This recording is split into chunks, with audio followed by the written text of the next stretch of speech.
Muy buenos días. El Evangelio del día de hoy, como siempre, es palabra viva, palabra que llega a nuestro corazón y nos llena de mucha esperanza. Y hoy nos trae una historia que es muy poco peculiar y tan llena de mucho significado.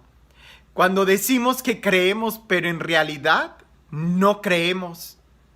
Esta historia narra precisamente la vida o la fe de una persona que nosotros pudiéramos decir que no creía, porque no era judío, no era israelita. Y sin embargo resultó que sí tenía y mucha fe, que creía y creía mucho. Es el centurión romano que le pide a Jesús que sane a uno de sus criados que está a punto de morir. Pero hay algo peculiar en esta historia.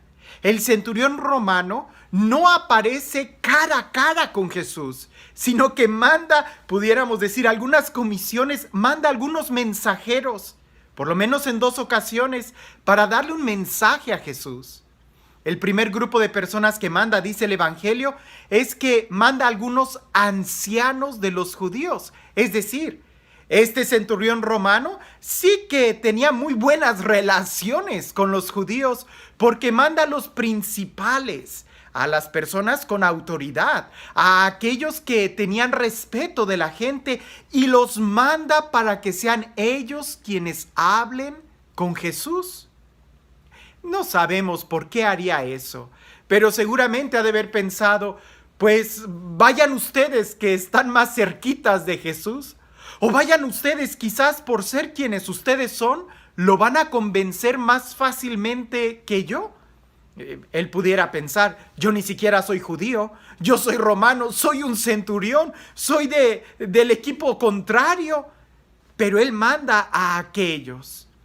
Claro, sabemos por la petición y en la forma en cómo le hacen que el centurión tenía un muy noble corazón, porque él había incluso construido una sinagoga para los judíos, él sin ni siquiera ser judío. Por eso Jesús accede a ir a la casa del centurión. Cuando le llevan la noticia al centurión de que el maestro está caminando rumbo a su casa, inmediatamente él se sorprende, quizás no creía que Jesús fuera a ir a la casa de él. Por eso mandó a los ancianos judíos para tratar de convencerlo, pero por la respuesta que el centurión da, seguramente él se sorprendió de que Jesús sí fuera a ir a la casa del centurión. Es ahí donde manda al segundo grupo de personas para darle otro mensaje a Jesús. Y en esta ocasión no mandó a los ancianos judíos. Dice que mandó a un grupo de amigos. Es decir, ya mandó gente de su confianza. Ya no tuvo que mandar gente que tratara de convencer a Jesús, sino que simplemente mandó a un amigo de él diciendo, por favor ve y dile a Jesús que no se moleste, que yo no soy digno de que entre a mi casa, que ni siquiera soy digno de presentarme frente a él, pero que una sola palabra suya bastará para sanar a mi criado, porque yo soy subalterno y tengo criados a mis órdenes y cuando le digo a uno haz esto, él lo hace. Yo creo que cuando Jesús diga y mande a esa enfermedad salir, la enfermedad le va a obedecer. Cuando le dan ese mensaje a Jesús, él se sorprende y ahí es donde habla con gran admiración de la fe de ese centurión. El que parecía que no tenía fe, resulta que sí cree y que cree muy bien y que confía y que espera y que es una fe madura porque no necesita ver a Jesús para creer en él. Jesús entonces voltea a los que están a su alrededor y elogia la fe de ese centurión diciendo que ni en Israel él ha encontrado una fe tan grande como la de este centurión. Aquellos mensajeros cuando regresan se dan cuenta que el criado ya estaba sano. Es impresionante cómo nosotros podemos ver la forma en cómo este centurión se va moviendo. Quizás en un principio con un poco de incredulidad y que gracias a que hubo quienes intercedieron por él, quienes hablaron bien de él delante de Jesús, es que Jesús se atrevió a empezar ese camino rumbo a la casa del centurión. Pero él inmediatamente reconoce que no es digno, que ni siquiera es judío. Él que fue capaz de construir la sinagoga para los judíos, seguramente él tenía una casa pudiéramos decir, de materiales muy buenos. Es como si el día de hoy yo me encontrara con alguien que él solito haya construido una iglesia, pues seguramente su casa será un palacio. El centurión inmediatamente reconoció que las cosas materiales no son suficientes para sanar a alguien. Reconoció en Jesús que era precisamente el amor que él tenía lo que hacía que los enfermos sanaran. Y el centurión se da cuenta quizás de su pequeñez y de que no es digno. A pesar de que viviera en un palacio, él se sabe que no es digno.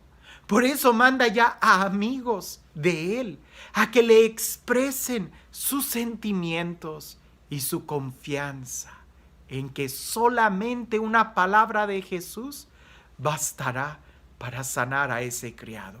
Una sola palabra será suficiente. Nosotros que decimos creer, pareciese que dejamos mucho que desear. El centurión, que aparentemente era una persona que no iba a tener fe, resulta que sí tiene fe y que cree con mucha solidez y confianza en la palabra de Jesús. Pero a veces entre los que decimos que tenemos fe, dejamos mucho que desear, porque uno, no tenemos muchas obras. Nos cuesta dar un centavo. ¿Cuánto más nos costará dar la vida o dar para construir una iglesia? Y la iglesia no me refiero a la estructura material, sino al tiempo, a la iglesia, al pueblo de Dios. Segundo, el centurión confía solamente en la palabra, él no necesita ver. Pero en cambio habemos muchos cristianos que nosotros queremos ver, que nosotros queremos tocar, queremos palpar. Y que incluso, recuerdo yo a Santo Tomás, él decía, él que se decía ser discípulo, él quería ver y tocar las heridas. Pareciese que el día de hoy nosotros también queremos ver a Jesús, tocarlo, o, dicho de otra forma, que nos toquen. Así como, Padrecito, ore por mí, imponga su mano sobre mí, ore para que yo sane, para que yo reciba, para que... Pues que no acabas de escuchar la palabra de Dios. A veces sí lo digo con mucha caridad, con mucho amor. Pero otras veces, me agarran en mis malos 5 minutos y no sé si lo digo con mucha fraternidad. Cuando después de celebrar la Eucaristía, después de haber recibido el cuerpo de Jesús, de escuchar la palabra, de haber dado la bendición, no falte quien diga, Padre, por favor, ore por mí. Y hasta me agarran la mano y la ponen sobre su cabeza. Ore por mí para que yo sea sanado de... Le digo, oye, ¿que no te bastó la palabra de Dios? ¿Que no te bastó recibirlo en su sacramento? ¿Que no te bastó que yo te haya dado la bendición en la liturgia? Pero a veces queremos más. Queremos que vengas a mi casa, que me toques, que me hables. Si nosotros creyéramos, pudiéramos expresar como el centurión esa fe en que nos abandonamos en su palabra. Una sola palabra tuya bastará. Es que si no entendemos que la palabra que creó el universo, que la palabra que calmó la tempestad, que la palabra que resucitó a Lázaro, es la misma palabra de Jesús que el día de hoy se pronuncia y se dirige a nuestro corazón. Si no creemos en esa palabra, ni aunque veamos, dice otro texto, ni aunque un muerto resucite creeremos si no escuchamos la palabra de los profetas, si no le hacemos caso a la palabra de Dios, ni aunque nos predicara el mismo Papa Francisco cara a cara, seríamos capaces de creer. Creer implica aceptar, implica abandonarnos, implica simplemente un acto de humildad y confianza. Este centurión romano logró expresar muy bien su fe al decir, una sola palabra tuya. Yo ni siquiera soy digno de que entres en mi casa. Pero a veces nosotros, con poquito que hagamos, nos creemos dignos y exigimos que venga el Padrecito a la casa, que venga, que me hable, que me diga, que me predique, que ore por mí, que imponga sus manos, que venga Jesús el mismo, que me dé, que se manifieste, que yo pueda ver. Cuando esa actitud denota no solamente una falta de fe, sino a veces una falta de confianza, una falta de esperanza, una falta de amor y una falta de escuchar el mensaje de Jesús. Una sola palabra tuya, dice el Evangelio el día de hoy, una sola palabra tuya bastará. ¿Nosotros podemos decir lo mismo? ¿Podemos decir que la palabra de Dios basta para sanar nuestra alma? ¿Podemos decir que la palabra de Dios basta para liberarnos, para sanarnos, para restaurarnos? ¿Podemos decir que la palabra de Dios basta para que creamos y nos abandonemos en ella? ¿O será que también nosotros exigimos más cosas? A veces como el doctor. Cuando tú confías en el doctor, cuando tú confías en la palabra del doctor, cuando tú confías en la receta que el doctor te da, aunque la medicina sepa horrible, tú la tomas porque confías en la sabiduría del doctor, porque confías en los dones del doctor. ¿No deberíamos nosotros también confiar en la palabra de Dios y recibir de Él esos tragos amargos que la vida nos da para poder crecer, para poder madurar, para poder dar frutos?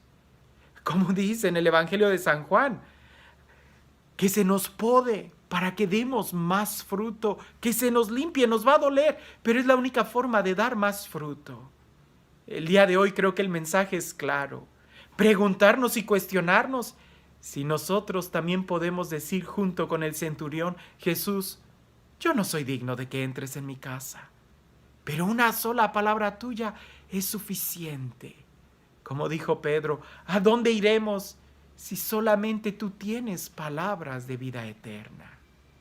Y este Dios, el Dios del amor, el Dios de la vida, el Dios de la esperanza, el Dios que tiene palabras de vida eterna, el Dios que nos conoce y que no se cansa de pronunciar su palabra a nuestros corazones, que sea Él quien el día de hoy te bendiga en el nombre del Padre, del Hijo y del Espíritu Santo. Cuenta una historia que había un alpinista que estaba subiendo al monte Everest. Y ya cuando estaba muy alto, donde hay mucho hielo, él estaba con su equipo subiendo y escalando. Cuando en eso vino una tormenta inesperada y hizo que él se resbalara y que la cuerda se fuera zafando poco a poco hasta que quedó colgando. No podía ver a causa de la tormenta. No tenía más equipo y no tenía fuerzas para poder levantarse porque llevaba en sus espaldas la casa de campaña y la comida y todo lo que necesitaba. Y él lo único que hizo en ese momento de obscuridad de la noche fue orar al Señor y decirle: Señor, sálvame, Señor, sácame de este apuro, Señor, te necesito. Y Dios le dice: suéltate. Y aquel hombre que estaba agarrado con su cuerda dice: no, ¿cómo me voy a soltar? Trataba de mirar hacia abajo y veía todo oscuro y sentía el viento frío. Y él decía: no, no me voy a soltar. Señor, sálvame. Y Dios le dice: suéltate.